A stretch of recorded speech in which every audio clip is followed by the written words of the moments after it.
Peace and Pan-Africanism, brothers and sisters. Peace and Pan-Africanism, peace and Pan-Africanism. Good Garvey Day. We thank the Most High for another great day. We thank the ancestors for walking with us. We thank the Lows, the Abusums, the Netters, the Orishas.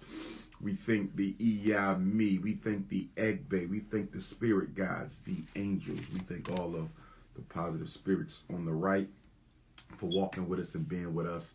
This is Dr. Umar Johnson, Ifatunde, Oguntade, Minister of Education and Mental Health for all African people worldwide. It is Pan-Africanism or perish.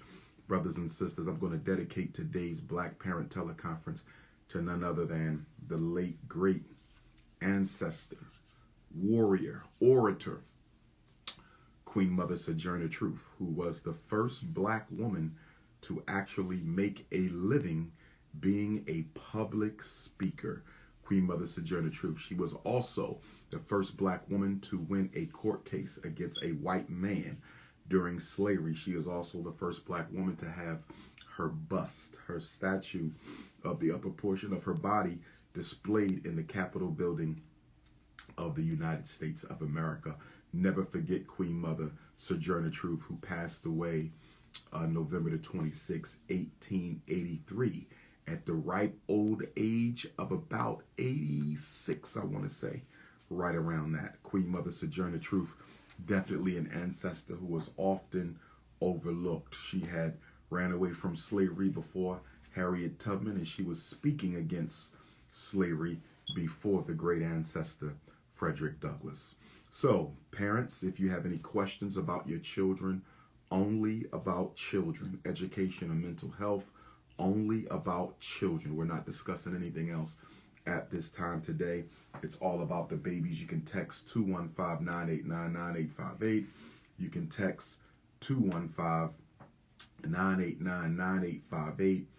If you have a question, I will call you live. If I call you and you don't pick up, I may not be calling you again.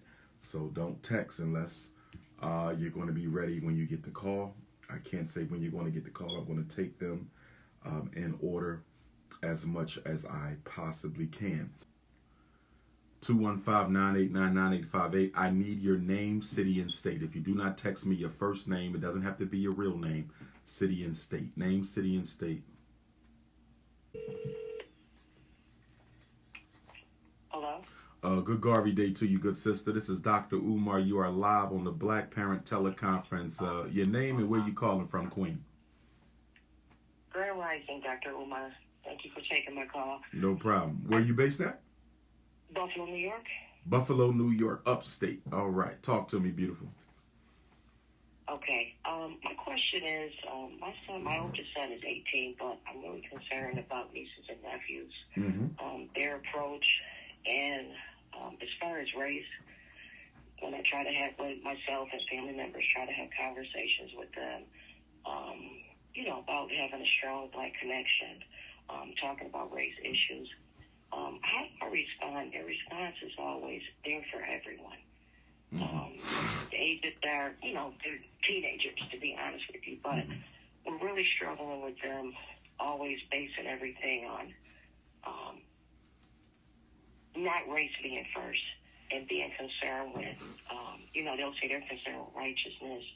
They're just concerned with everyone's issues. So that's kind of my struggle. Family members, we haven't been able to get through to them to help them understand. I'm concerned. Why are they so concerned about, they don't say like white race or Indians or Asians, but why do you think they're concerned as they're always saying we should be concerned about everyone else? Good question, my sister. Unfortunately, most Black people are religious, and that's not the problem. But all major Black religions have conditioned us into believing that God wants us to be colorblind. I remember growing up in the Sunni Orthodox masjid. I was raised Sunni Orthodox Muslim here in North Philadelphia. And I remember seeing white Arabs married to black women, and I did not agree with it at all. But the Muslims had no problem with it because the Arab was a Muslim. See, the problem with religion, black religion, is taught in a manner that benefits the oppressor. Black religion is not taught in a manner that benefits the oppressed. We are the only people whose religions are not biased towards our best interests. We are the only ones whose religious leaders and religious institutions do not preach a black liberation theology. You can use the Quran for black liberation theology. I know, I've read the book many times. You can use the Bible to preach a black liberation theology, but the self-hatred of black people, the need to be accepted by white folks, the need for inclusion has built up around us and around our children a very dysfunctional social and psychological culture that teaches us God does not want us to prioritize ourselves. God does not want us to prioritize our issues. God does not want us to prioritize our political struggle and our economic struggle. We're the only people in this country, sister, who have to go one place to pray and another place to organize. Now that right there is a big problem. Why are black people the only people who have to go one place to pray and you got to go somewhere else to organize? European Jews can pray in the synagogue and they can organize in the synagogue. Chinese can pray in the Chinese church and they can organize in the Chinese church. The Arabs can pray in their masjid and they can organize in their masjid. But when it comes to black people, we're the only people whose political struggle is totally separate from their religion. That is a problem, because if your religion is from God, then God does not want you to be oppressed. God does not want you to be gentrified. God does not want you to be mass incarcerated. God does not want your children to be miseducated. If you have to leave church to talk about black people's problems, if you have to leave the masjid to talk about black people's problems, then your religion is not from God. Your religion is from the devil. And what we have to do, sister, is we have to be unapologetically African in our approach to our own issues. We got to let people know, even the Negroes in our families, the Negroes in our fraternities, the Negroes in our church, we have to tell them, I'm for black people first. I'm for black people first, because black people were God's first people. And you don't fix nothing in this world unless you fix it for black people, because we are the chosen people. We are God's first people. Never let nobody make you feel ashamed of putting your people first, because guess what? Everybody else does.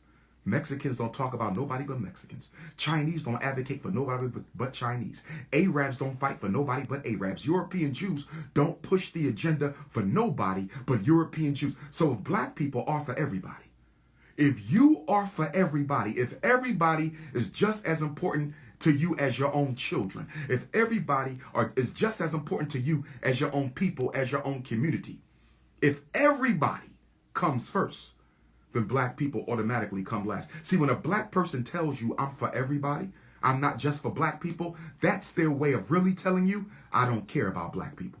Because there's no way you can be for people who don't like you. There's no way you can be for people who can't stand you. There's no way you can be for people who have oppressed you and killed you and genocided you. There's no way you can be for them and be for yourself. So when you hear Negroes say, I'm for everybody, I'm for all people, I don't see color, that's their way of saying black people don't matter to me. Black people are irrelevant to me. I don't care about black people. Self-hatred, my sister. Self-hatred wears a lot of masks. Self-hatred wears a lot of masks. And one of the major masks that self-hatred wears is devotion to God. This colorblind devotion to God is nothing more than a scheme from self-hating Negroes to not serve the interests of their own people. So I would say to you, keep on telling the children right. Tell them the right way. Teach them the right way. Because although you might be outnumbered now, when they grow up, it might be what you taught them. It might be what you taught them that ends up ultimately taking root in their subconscious. See, at the Frederick Douglass Marcus Garvey Academy, we're going to have Freedom School for children who can't come to the school. So for children who can't be a regular student from 9 to 5, okay, we're going to have freedom schools where any black child can come to the school certain days, certain months, certain weeks, and get that education, get re-Africanization class. We're going to have re-Africanization class for children, and we're going to have re-Africanization class for the parents. We have to do this, my sister. Do not quit. Keep on going. Thank you. Thank you, Goddess. Be blessed. You too. All right.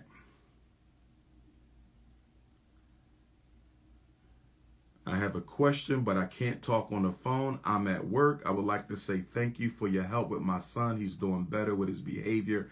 I asked for a behavior plan and constantly denied any vow. I buy my son books on the ancestors and even have him do projects on the ancestors, but he still does not seem interested. What can I do to motivate him? You need a behavior plan in the home. You need a behavior plan in the home, my sister, but I'm glad things are working out for my South Jersey sister. Gotta support the queens. Gotta support the queens. Okay.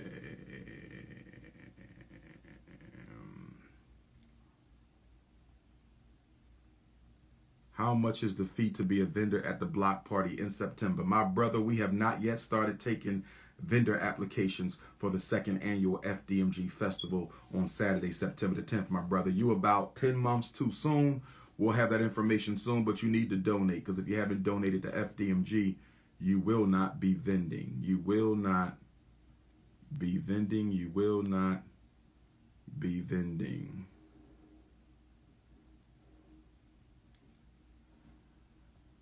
I have a serious question I've been wanting to ask. If Black Lives Matter, why is it that black people always treat me like my life doesn't matter? Good question, but we're dealing with the children.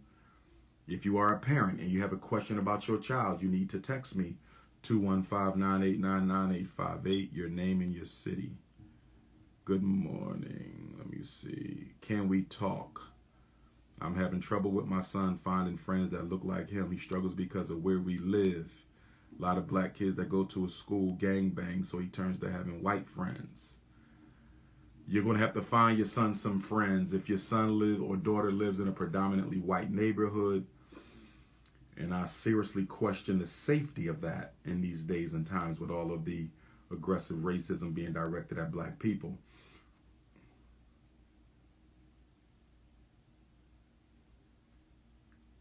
If your son or daughter has trouble finding black friends, you have to go somewhere where they can find them.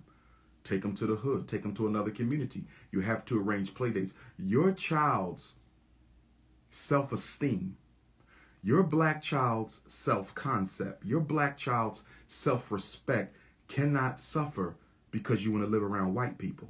Let me say this again. I'm talking to black parents. I'm talking to black parents. Let me say this again. Let me say this again. Your child's self-esteem, your child's racial consciousness, your child's self-respect should not be allowed to be damaged because you want to live around white people. Black parents, you need to think twice. You need to think twice before you move to a white neighborhood, especially with young children. Especially with young children. It's one of the most psychologically damaging thing for a black parent to drop a black child in a white neighborhood, because they have to go to a white school and then they have to come home to white neighbors. That's not good. They have to go to a white school and then they have to come home to white neighbors. Y'all need to rethink this illusion of inclusion. Chasing white people is not beneficial to black children. You have to go out of your way to find your children some suitable playmates. You're going to have to inconvenience yourself because you inconvenienced your child. You're going to have to inconvenience yourself because you inconvenienced your child. You're going to have to inconvenience yourself because you inconvenienced your child. When and where is the event in Indianapolis? I don't have the details yet.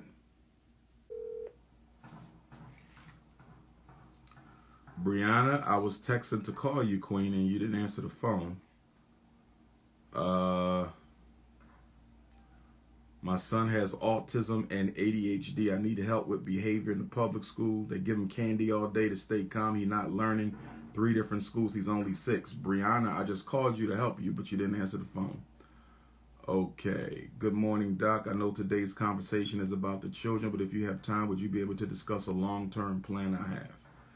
Maybe another time, my brother. We dealing with the babies. I'm having trouble with my son finding friends that look like him. I already hit that. Okay. It looks like we don't have a lot of parents this morning. I need an interview. We have 3 sons. They called him. He went to pick them up without my consent. My 26-year-old son left my youngest son at the school while it was closed, and the principal called him. They never picked him up, so they called DHS. I would have tried to reach the parent before I called DHS. Why do I feel the most fear around black Americans as a black woman? Because black people hate each other. So it looks like we don't have a lot of parents today because they're out buying this. We don't have a lot of parents today because they're out buying snow bunnies for their daughters. Christmas shopping is more important than saving our kids. So today it doesn't look like we're going to have a lot of parents who want to focus on solving their kids' problems. They want to go shopping today. Because after all, this is economic suicide season for Negroes. So what I'm going to do, since this is economic suicide season for Negroes,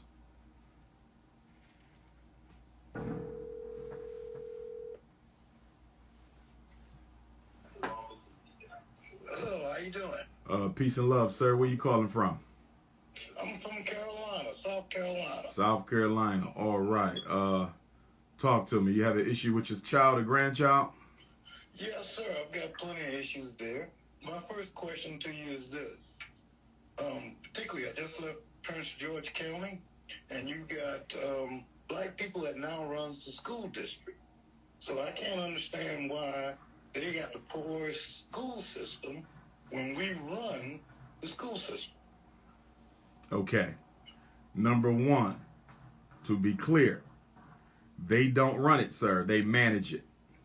There's there's a difference between being the slave master and the slave driver. Yes, sir. You see, the slave driver is employed by the slave master to control the slaves. So the black principal is a slave driver. The black superintendent is a slave driver. They are not the slave masters. They don't control anything. They simply carry it out. So even when you take a child from a school district that's ran by white people and all the teachers are white, you put them in a black school district with a black superintendent, black principal, black teacher, you might get the very same result because that school district is still controlled by white folks. They manage it. They control the policy. So all you did was switch out the color, but you didn't switch out the culture. And if you switch out the color, but you don't switch out the culture, you're going to get the same result. That's true. That's true. We still got Uncle Tom and Calvin. Now, the other issue is black churches, except for the big drive is to become a 501(c)(3). Once they become 501(c)(3) and they take that federal money, they can no longer discriminate or they have to follow the federal guideline. So is it worth them taking the federal money or trying to pin on tithes to run their church? Well, the 501(c)(3) in itself is not the problem. It's the fact that they want the funding that the 501(c)(3) allows them to get. In other words, if they went 501(c)(3) and they just stayed independent, they would be okay.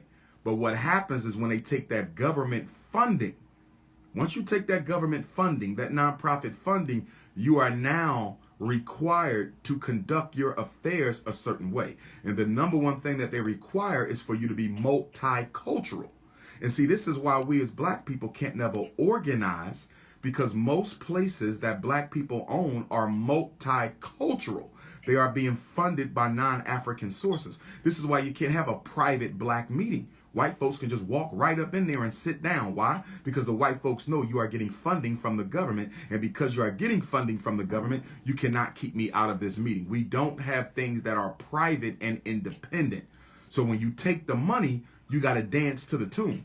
And the hand that pays is the hand that rules. And we are so greedy for money that we will sell our souls for a grant. And the irony in the fact that we are so dependent on white funding comes from the fact that we have so much money that we have in our community where we should not have to depend on white folks. But black people would rather use their money for Christmas shopping, New Year's parties, Thanksgiving dinners, 4th of July cookouts.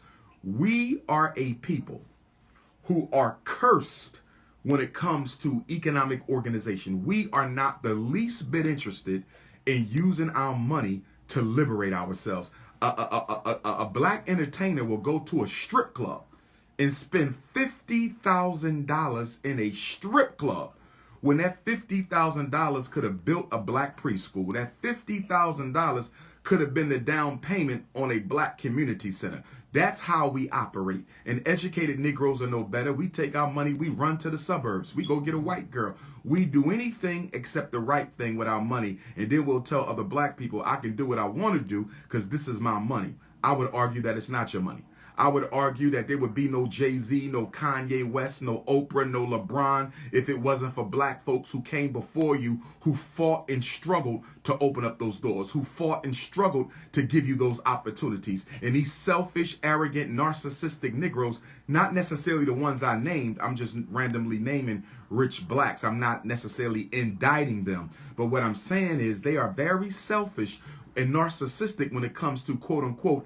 their money. But had it not been for a civil war where over 200,000 black people fought and many of them died, there would be no LeBron or no Oprah or no Jay-Z. You understand? If it wasn't for Dr. King and Medgar Evers and Malcolm and others, there would be none of that. So there's no such thing as my money because you are not solely responsible for earning your money. That money belongs to the community. But with that being said, I can't blame them for being selfish with their money because we as a people are also selfish with our money. We don't want to do anything for the community with our money. I mean, right now, look at what we're doing, brother.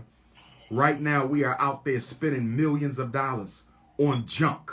On junk, not books. We ain't buying no books. We out there buying sneakers and clothes and jeans and cell phones and video games. And then we got the nerve to say that we want to be free. We want racism to stop, but we don't want to do anything to stop it. All right, well, I always believe that the internet is the great equalizer. And I'm beginning to get upset with how we're using the internet for ghetto fights. And even Facebook is now time posting up porno. And they're using African people to post up pornographic videos. But yet they won't post your video or let your video go viral. So how do we now use the internet to level the playing field and go from consumers to producers? It's going to be tough because black people have to go from a servant consciousness to a master consciousness. You understand? We have been so caught up into trying to be accepted and included that we never get around to having conversations over how to control and dominate markets. That's a conversation black people don't have. Most of our conversations is about reacting to racism, okay, debating outdated information and topics, dealing with religion and spirituality. We don't talk about how can black people corner certain products. How can we dominate the market for certain businesses? We don't have those conversations, but everybody else has those conversations. The Koreans didn't just wake up and take over the black hair care industry. The Koreans had a conversation about the black hair care industry. Black people need to start having conversations about how to dominate economic markets, because right now we are totally dead last in this country and in this world when it comes to economic empowerment, because we don't produce much. We have services, but we don't produce goods. And until we become producers, we're always going to be economic slaves, because those who consume are dependent on those who produce. So as long as we are consumers, we are at the mercy of those who produce the things that we need. We are literally sitting ducks in a white power structure that is bent on crushing the life out of black people. This is just the beginning right now. This is just the beginning. And after we spend all our money, we're about to spend all our money, and then when the new year rolls around, we're going to talk about what the president isn't doing for black people. We're going to spend all our money, and then Kwanzaa going to come around, and we're going to talk about how much we love being African after we just gave all our money to white folks. See, that's the contradiction of the Christmas Kwanzaa holiday season, because it reveals the schizophrenic personality of the American Negro. From Thanksgiving to Christmas, you empower white people financially with your black dollars. And then from Kwanzaa to New Year's, you talk about how proud you are to be an African. You put on your kente cloth, your African beads. Okay, but if you was that African, you would have used your Christmas money to empower black people. But yet and still, we keep on using our Christmas money to empower white people. We are a walking contradiction. Right. Now, I mean, the next generation is doing good. Black people in America is about the fourth richest people in the world, but yet we're consumers. But the next generation is doing good. So how does a young brother take that street money and make it into legit money? Well, we shouldn't confuse income with independence, because NBA athletes are rich. NBA athletes are not powerful. You see, NFL athletes are rich. NFL athletes are not powerful. If they were powerful, they would have stood with Colin Kaepernick. If the NBA athletes were powerful, LeBron James would have stood with the Milwaukee Bucks 2 seasons ago when they wanted to protest. So they have money, they don't have power. And too often we make the mistake of assuming that rich people are powerful people. Not at all. Power has nothing to do with income. Power is in the strength to control institutions and industries. We don't control institutions or industries. We don't have power. We have money. People with power are able to destroy the people with money when they don't do what they want them to do. We have one black owner in the NFL, Michael Jordan, who clearly is not loyal to black people. You don't have a black owner at all in the National Football League. There's no power there. We don't make the decisions. White people make the decisions for the NFL football players. White people make the decisions for the NBA players. There's no power. It's just a lot of money, Baba. And if you notice, they're only allowed to use their money the same way we use our money, and that is to have fun. NBA players don't use their money to empower. NFL players don't use their money to empower. I remember one time I had a ex-professional athlete had me on his podcast. And at the end of his podcast, I started talking about the Frederick Douglass Marcus Garvey Academy and how I needed other athletes to come and support what I'm trying to do, build schools for black boys. And he promptly ended the conversation. In other words, as long as the conversation didn't have a goal, as long as the conversation didn't have a practical aspect, as long as the conversation did not evolve to one of execution and behavior, we were okay. But the minute I started talking about action steps that athletes can take to support the black liberation struggle, he got out the conversation. So our professionals are not powerful, Baba. They're not powerful. Yeah, Michael used to donate money on the side. We don't have to put our rich people on blast that they give money. I don't believe we got to put them on blast, Baba. Nobody's asking them to be the front man. Nobody's asking them to be the front man. Most of our black celebrities donate to causes that are considered safe by white people. They're scared of white people, period. I've been around many of these celebrities. They are scared of white people. It doesn't matter if you don't give their name. That would be foolish to expose who they are. But they are scared of white people. They have gotten to where they are through the aid of whites. It doesn't matter how much talent they got. Whether you're LeBron James, Oprah Winfrey, Jay-Z, they got where they got through assistance from white people, period. And they stay where they stay through the assistance of white people. And I don't want to single out the athletes and entertainers. And I'm only using those names because they're prominent. I'm not castigating LeBron, Oprah, or Jay-Z. They're just the more prominent ones, so I'm using them as an example, not with any particular intent. But here's the issue, Baba. I don't want to single out the celebrities, because they are no different than the rest of us. They're no different than the rest of us. And I would even beg the question, why are we asking celebrities to do what everyday black people have not done?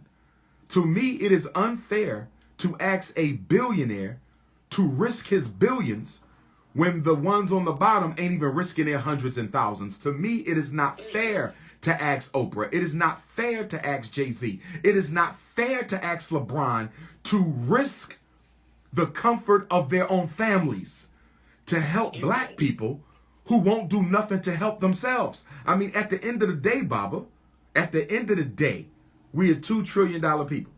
We are richer than Jay-Z. We are richer than LeBron. We are richer than Oprah as a collective group.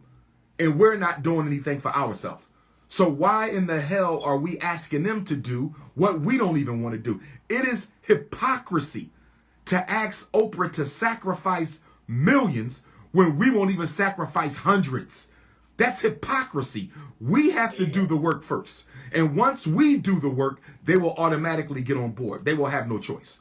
They will have no choice, but they have to see us sacrifice first. They have too much to lose.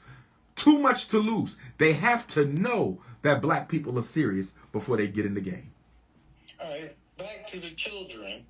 What is the position, or what should the historical black colleges do to take the lead? The historical black colleges, 3 things they need to do. And first of all, we got to keep in mind that half of the HBCUs are state institutions. So they are ran by the state. They are run by white people. So there's only so much there they can do. For the independent HBCUs, they have a little bit more freedom, but they have a bigger economic struggle because they are not funded by the state.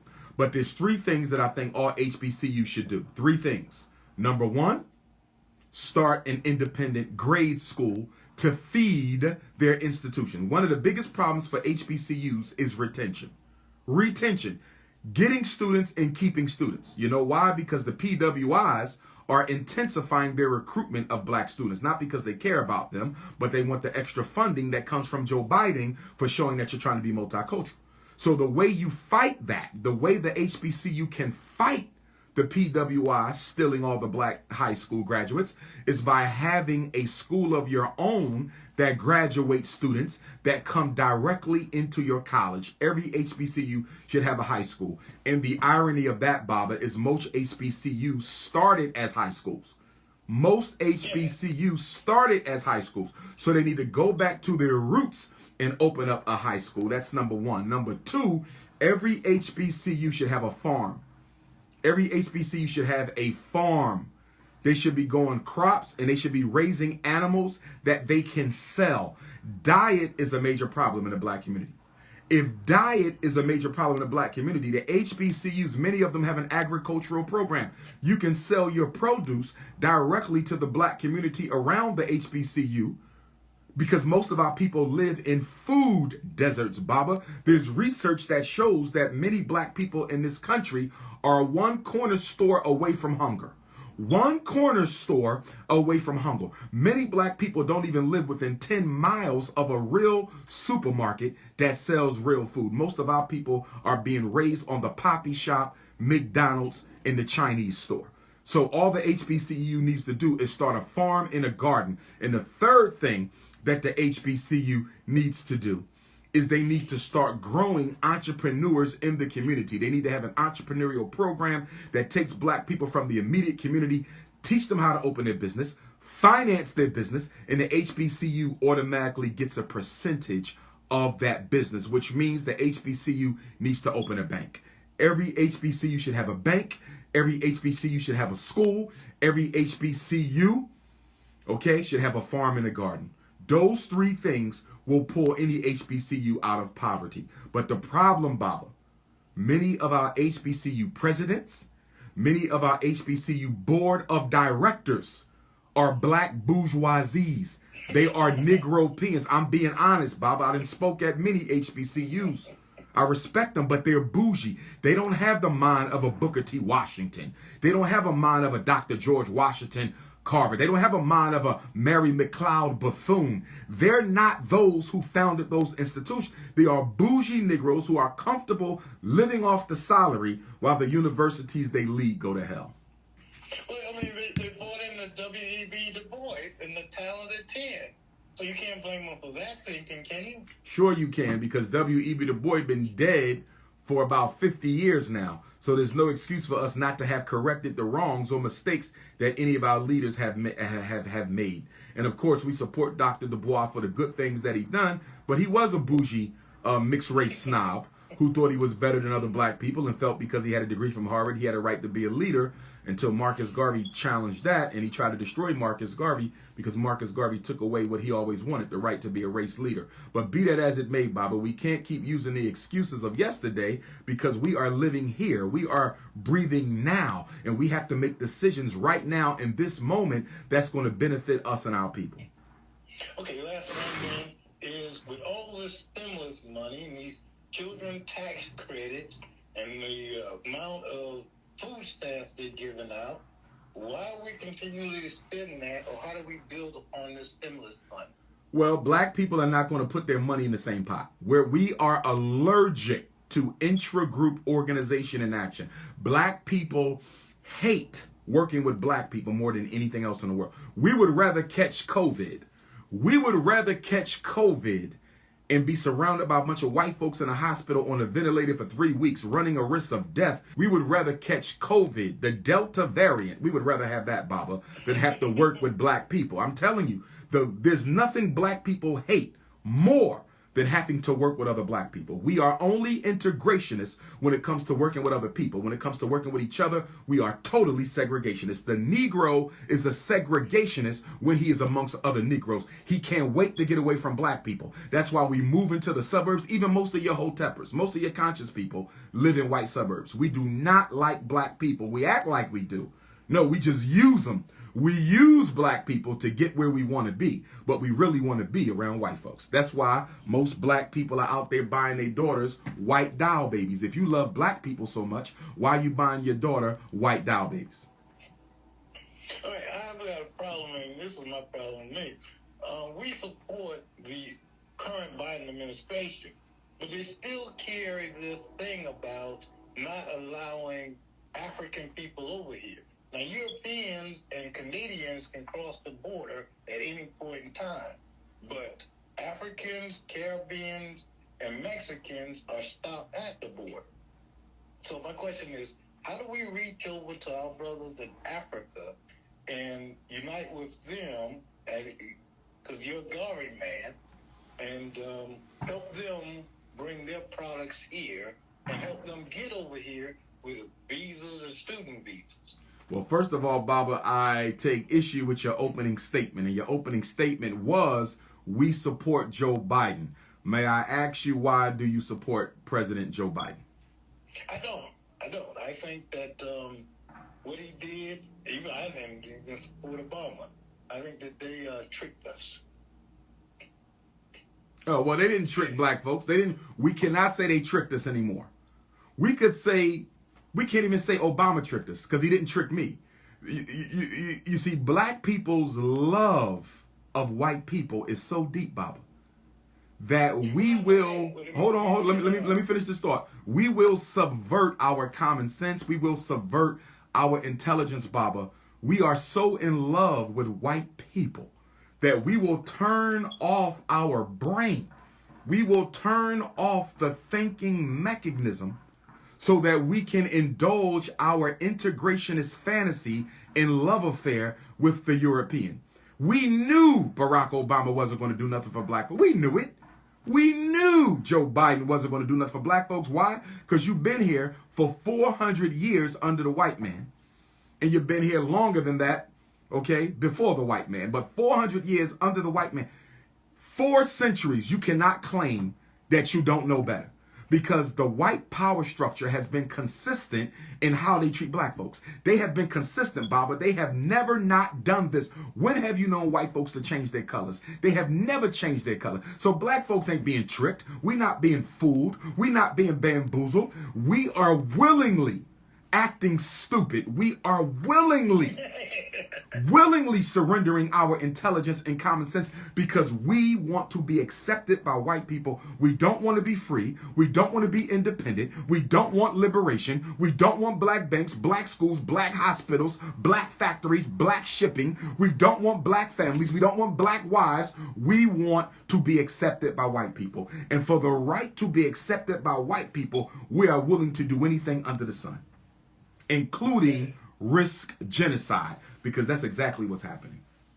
Yeah, you're true. All right, well, brother, I ain't gonna hold you up anymore. I appreciate you talking with me. No problem. I support you fully. Appreciate we'll you. get together sometime soon. Yes, sir, Bobby. Appreciate you. All right, bro. All right. For children that have been labeled special ed, what steps, programs, or things in the curriculum will help? If you have a personal question for your child, text me. I can't do no generals.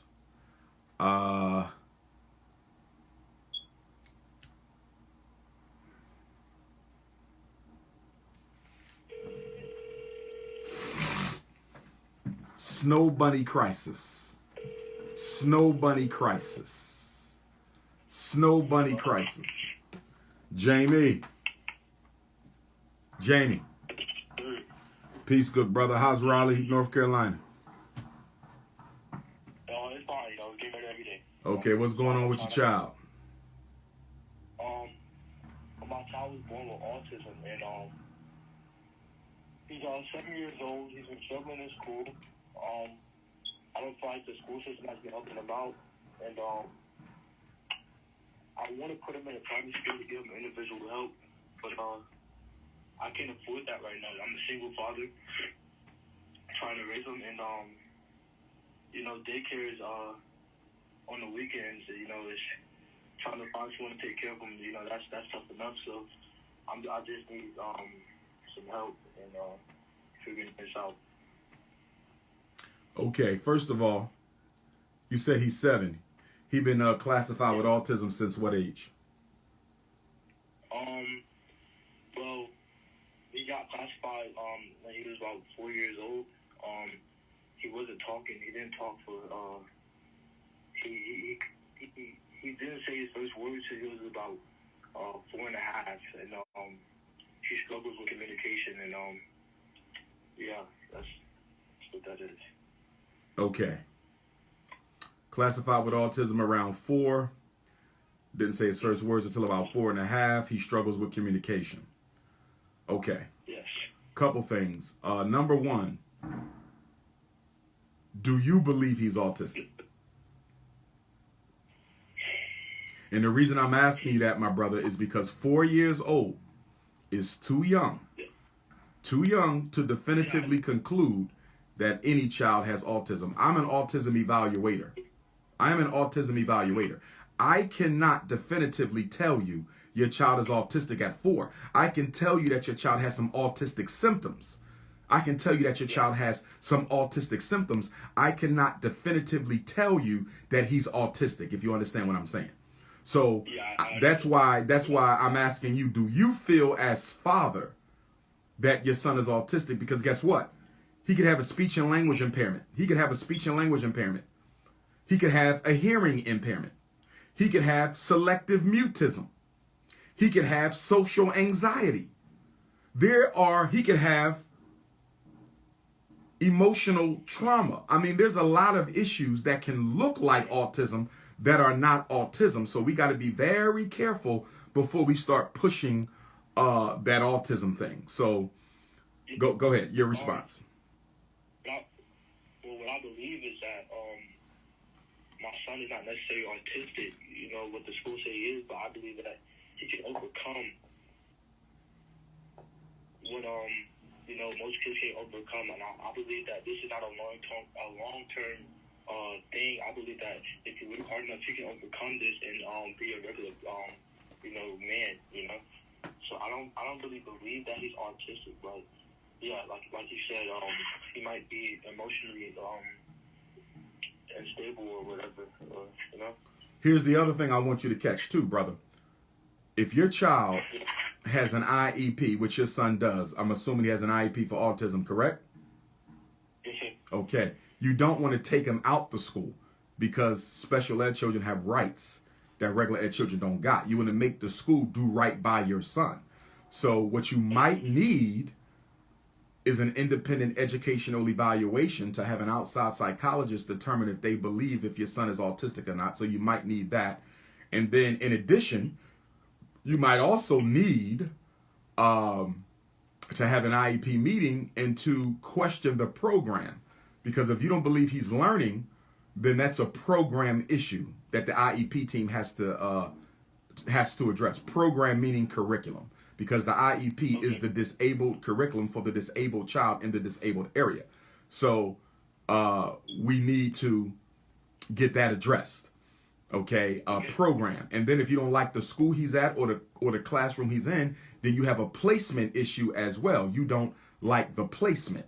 Okay, and then progress. If you don't think he's benefiting, then we also have to talk about the progress that your son is making as well. So you got 3 potential issues there. But first of all, we need to really affirm whether or not your son is autistic at all.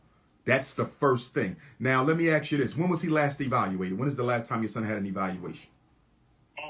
He had an evaluation his last school year. Last school year, around the beginning of that last, like, I'm talking about like last August.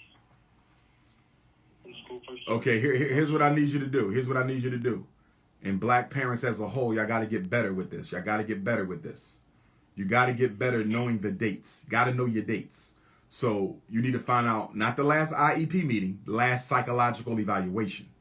In the United States of America, children must be reevaluated. Children in special ed must be reevaluated every 3 years. Every 3 years.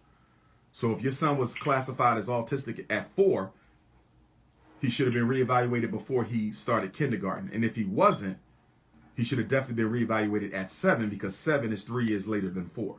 So you need to you need to double check the last eval date to see whether or not your son is up for another evaluation at this time. Yes, sir.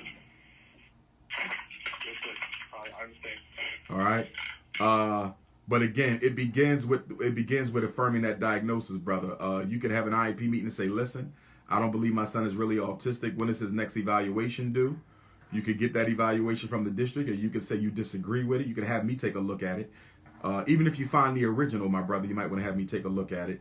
I charge $75 for one-on-one consultations. But you can have me take a look at it, and I could tell you, this was not a good determination of autism. So see if you can find that original eval, and if he was evaluated since then, I want to see both evals so I can help you determine whether or not I believe, based on the formulation of the disability classification, whether or not I believe it was done right.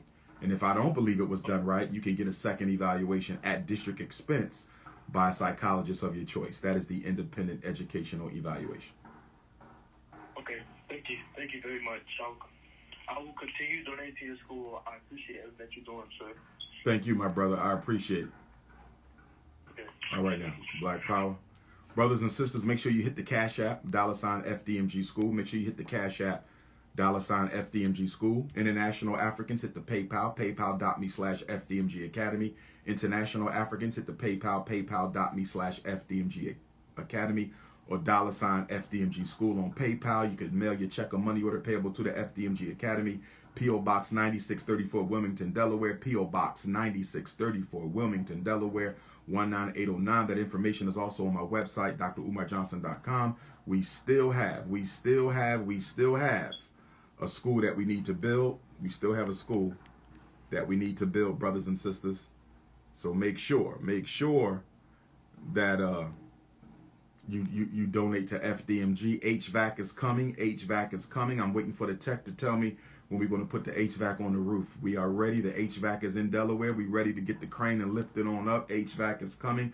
Donate. Make sure you mark your calendar. Saturday, September the 10th, second annual FDMG Festival, followed by the first annual Unapologetically African Awards.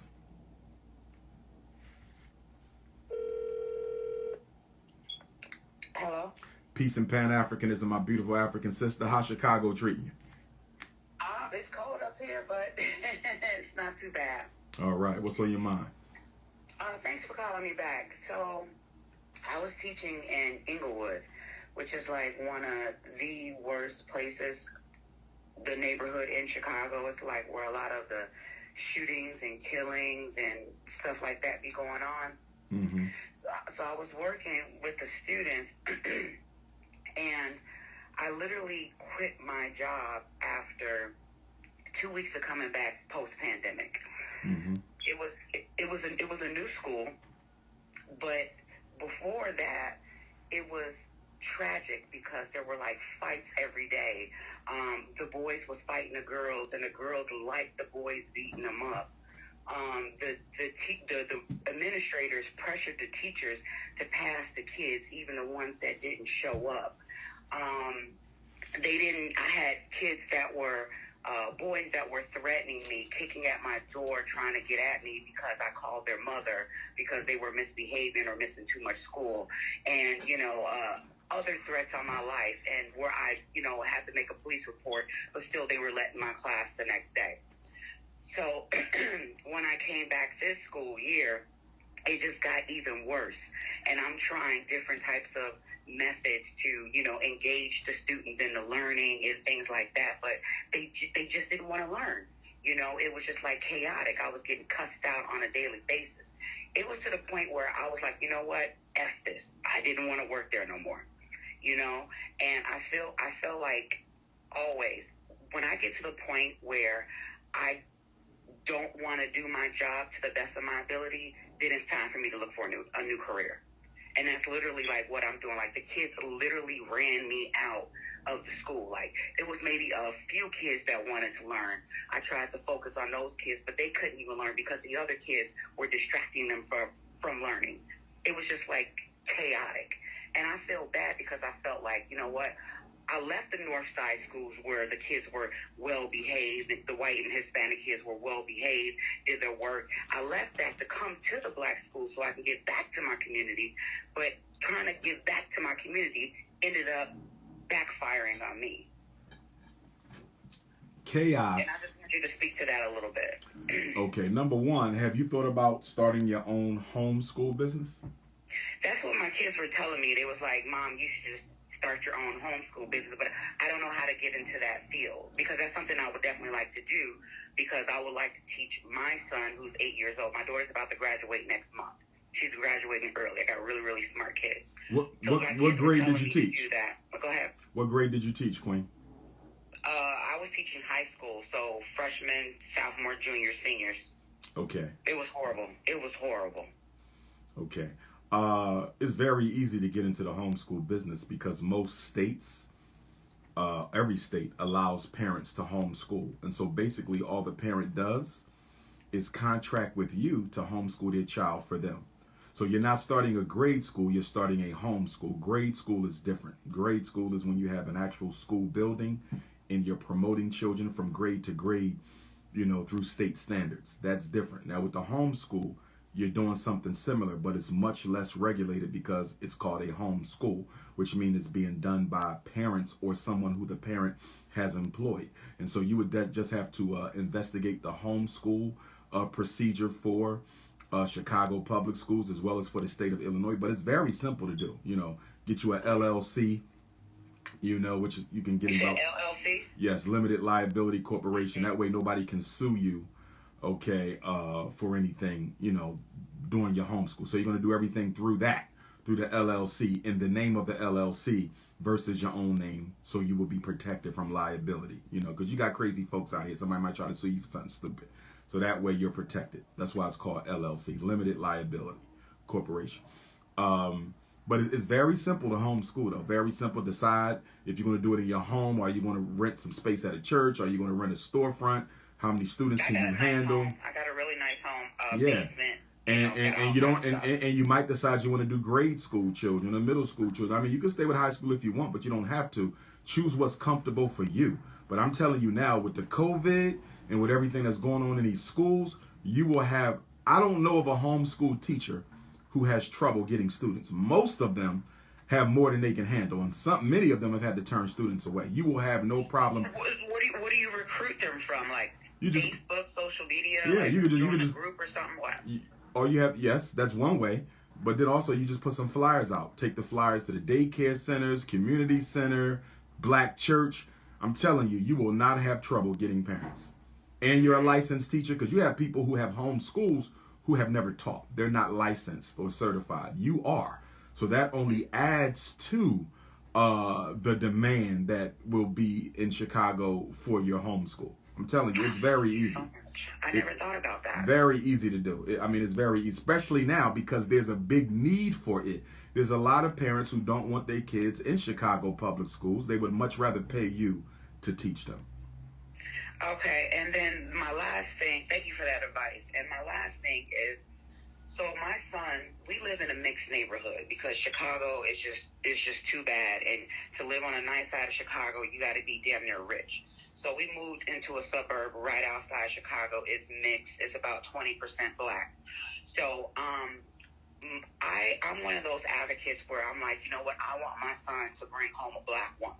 You know, I want him to marry a black woman. And there are, you know, black women out here. But my husband, who is biracial, he feels like, you know what, love is love, whoever he wants to marry, as long as she's a good woman, you know, that's what's important. And me and him literally like have arguments over this, because I'm like, no, he's going to be with a black woman. And he's like, no, he's going to be with whoever treats him good. And I'm like literally trying to talk to my son every day, like, love the black woman, protect the black woman, marry the black woman. I'm like reciting this to him every day, but I feel like because I don't have the support from his father, it's falling on deaf ears. Okay, the father, which one of the father's parents are white? His mother is black, his dad is Arab. His mother is black and his dad is Arab. Okay. Yes, and he was raised by his single black mother. He was raised by a single black mother, and he is not partial to his son marrying a black woman. Is that correct? Correct. Okay. Probably because his father is an Arab. In other words, he may feel, well, first of all, he was probably, even though he was raised by the mom, he was probably raised to be multicultural and colorblind. Is the Arab father a Muslim? He doesn't know his father, and he's only dated black women all his life. Like, the black is of the black. Like, I got you. But he doesn't mind if his son does not marry black. Correct. And okay. We fight about this all the time. Like, literally, well, to the point where, you know, it's yeah, bad. And he's bad. Well, that's probably because, are you and the father still together? Yeah, that's my husband. Okay. Excuse me, I had to sneeze. Okay. I'm not sure what it was in his background that made him so liberated with regard to his son marrying outside of his race, but you won't be able to control it. But what you have to do is make sure your message to your son is consistent. That's all you can do. It's a shame that his father doesn't see the importance of black men staying loyal to our black women. But be that as it may, you can't control him, but you have to stay consistent in your message. That's all you can do. Do not stay consistent, because I just recite those lines. I let him watch, you know, the Hidden Colors films that you were in. Mm-hmm. You know, I try to, you know, put like positive images of black women out there for him, but I don't know. You need to also take him. You need to also take him around black men who have black wives. Like, he needs to see, and of course you're still with his father, so he sees that. But his father's skin is like white skin. I got you. Exactly. And that's why you need to take him around unapologetically black couples. Like, he needs to be around black men, obviously black men with obviously black wives, so he can see that. He needs to be exposed to black love so he can see that it does work. Because right now, our children are being indoctrinated by the media, by the government, away from black love. If you notice, all the commercials, all the new movies, the sitcoms, it's either same sex or it's interracial couple. You don't see black on black love in the media anymore. And because of that, you're going to have to show him real life black love by exposing him to black couples. You might take him over. You might have a girlfriend who's married to a black man. Y'all might go over there for dinner. You know what I mean? Y'all might go, you know, to an event that they have. You might go to a baby shower. You might go to engagement party, but you got to expose your son to black love so he can start wondering what it would be like to stay with his own black woman, because he's not getting that from his dad. And because you said his dad is light, his father might have a light skin supremacy issue where he worships color to some extent. I don't know, which could also help explain why he doesn't see the need for his son to marry a black woman, because he wants his grandkids to be yellow like him. Possible. It's possible. I hear you laughing. Is he a light-skinned supremacist? Is he a light-skinned supremacist? Is he a light-skinned supremacist, Queen? I don't think he's a light-skinned supremacist. Okay, cool. I'm glad he's not. I'm glad he's not. I'm glad he's not. But either way... He likes chocolate. He loves chocolate. Okay, that's good. Chocolate. But remember now, but let me clarify. There are white men who love chocolate, but they are still white supremacists. That's true. Don't confuse what someone likes versus what someone believes.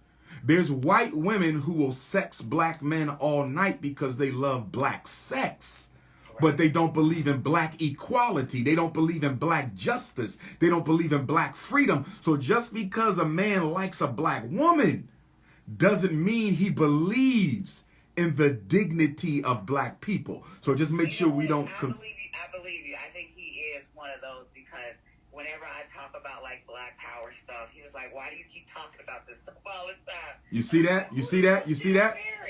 He got issues. And I think, even though he may have not known who his father was, it sounds to me that he might be a little bit more partial to the Arab blood than the African blood.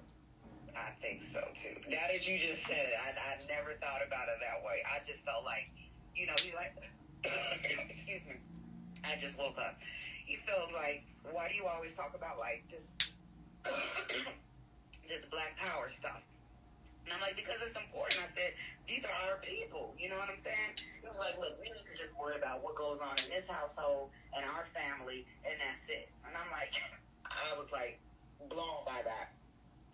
So I just watch it on my own. I listen to podcasts on my own. Like right now, he's downstairs, you know, with his son. I'm up here on my phone listening to you on Instagram. So we do things separate. It's not together when it comes to the black community. He cares about his family and our family, but that's about it. Understood. Understood, Queen. Understood. Your son is in what grade? He's in 3rd grade. Oh, he's a baby. He's a baby. Okay.